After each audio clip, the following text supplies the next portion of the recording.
కల్కి, జాంబీరెడ్డి వంటి సినిమాలతో దర్శకుడిగా మంచి గుర్తింపు తెచ్చుకున్న ప్రశాంత్ వర్మ హనుమాన్తో సంచలన విజయాన్ని సాధించి పాన్ ఇండియా వైడ్ గా తన పేరు మారుమోగిపోయేలా చేసుకున్నాడు. అయితే ఈ సినిమా వచ్చి ఏడాది దాటినా ఇంతవరకు ప్రశాంత్ వర్మ కొత్త ప్రాజెక్టు పట్టాలెక్కలేదు.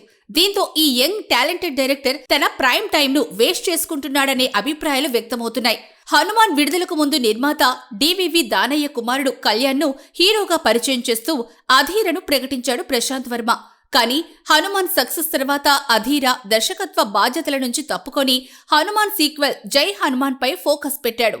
కానీ ఆ ప్రాజెక్టు పట్టాలెక్కించక ముందే బాలీవుడ్ హీరో రణవీర్ సింగ్ తో బ్రహ్మ రాక్షసను ప్రకటించాడు. సెట్స్ మీదకు వెళ్లాక ఆ సినిమా ఏవో కారణాల వల్ల ఆగిపోయింది. ఆ తర్వాత నందమూరి బాలకృష్ణ తనయుడు మోక్షజ్ఞ డెబ్యూ మూవీకి ప్రశాంత్ వర్మ దర్శకత్వం వహిస్తున్నట్లు ప్రకటన వచ్చింది. నందమూరి వారసుడు మోక్షజ్ఞను లాంచ్ చేసే బాధ్యత రావడం అనేది నిజంగా గొప్ప విషయం. దీంతో ప్రశాంత్ మరింత గొప్ప పేరు సంపాదించుకోవడం ఖాయమని అందరూ భావించారు.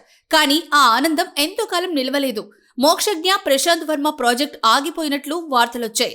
ప్రాజెక్ట్ ఆగిపోలేదని మేకర్స్ నుంచి ప్రకటన వచ్చినప్పటికీ అసలు ఈ ప్రాజెక్ట్ ఉందో లేదో, ఉంటే ఎప్పుడు మొదలవుతుందో అనే దానిపైన క్లారిటీ లేదు. ఇదిలా ఉండగా మళ్లీ జై హనుమాన్ సినిమాలో కాస్త కదలికొచ్చింది. ఇందులో కన్నడ స్టార్ రిషబ్ శెట్టి హనుమంతుడిగా నటిస్తున్నట్లు తెలుపుతూ పోస్టర్ ని విడుదల చేశాడు ప్రశాంత్. కానీ ప్రస్తుతం రిషబ్ కాంతార ప్రీక్వెల్ తో బిజీగా ఉన్నాడు. ఆ తర్వాత జై హనుమాన్ తో పాటు ఛత్రపతి శివాజీ ప్రాజెక్ట్ లైన్ లో ఉంది.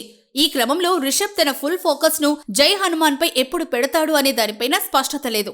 మొత్తానికి అని ఉన్న అల్లుడి నోట్లో సేని అన్నట్లుగా ప్రశాంత్ వర్మ పరిస్థితి ఉంది.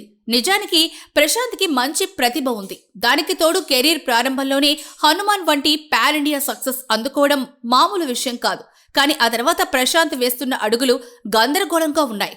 హనుమాన్ తర్వాత బ్రహ్మ రాక్షస, మోక్షజ్ఞ డెబ్యూ మూవీ లేదా జై హనుమాన్ వీటిలో ఏది వెంటనే మొదలైనా బాగుండేది. కానీ కొన్ని ప్రాజెక్టులు ఆగిపోతున్నాయి. మరికొన్ని ఎప్పుడు మొదలవుతాయో తెలియట్లేదు.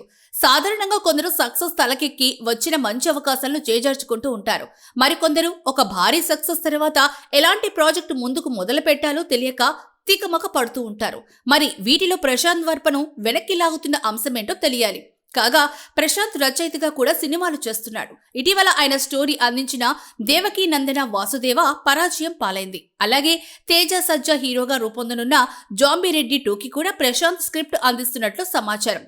ఓవైపు దర్శకుడిగా వరుస సినిమాలను ప్రకటిస్తూ మరోవైపు రచయితగా పనిచేస్తూ ప్రత్యేకంగా ఒక ప్రాజెక్టు మీద అంటూ ఫుల్ ఫోకస్ పెట్టలేకపోతూ ఉండడం వల్లనే సినిమాలు సెట్స్ మీదకి వెళ్లట్లేదు అనే అభిప్రాయాలు ఉన్నాయి. మరి ప్రశాంత్ లాంటి టాలెంటెడ్ డైరెక్టర్ ఇకనైనా తన ప్రైమ్ టైం ని వేస్ట్ చేసుకోకుండా వీలైనంత త్వరగా కొత్త ప్రాజెక్టు పట్టాలు ఎక్కిస్తాడేమో చూడాలి.